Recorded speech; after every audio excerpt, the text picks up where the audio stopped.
શોભનાબેન રાજેશભાઈ વઢિયારા. ઘટના બની છે બેન? ઘટના એવું છે કે 5:30 વાગે ફોન આવ્યો ગ્રાહકનો કે બેન તમારી ભાઈ રાજેશભાઈ બોલો તો કે હા, તો કે તમારી રેખડી સળગે છે. તો અમને વિશ્વાસ નતો આવ્યો ભાઈ પર.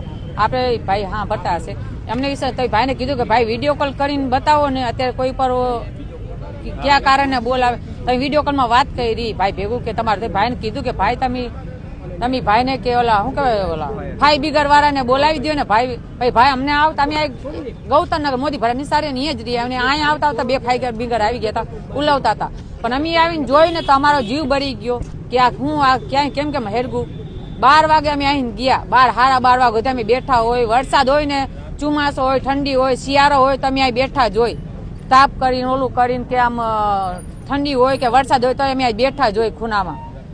કે અમારે કે આ માલ અત્યારે તમે જો એક રેકડીમાં 15-20 આ 30-35 લાખની નુકસાની આવી છે. અમારે ટકનું લઈને ટકનું ખાય. દલાલાની મૂડી 6-7 લાખ રૂપિયા દલાલાની મૂડી થઈ ગઈ. અમારે 10 રેકડી છે. અમારે 10 રેકડીમાં બધી 10 રેકડીમાં ઈ કઈ ખબર નથી.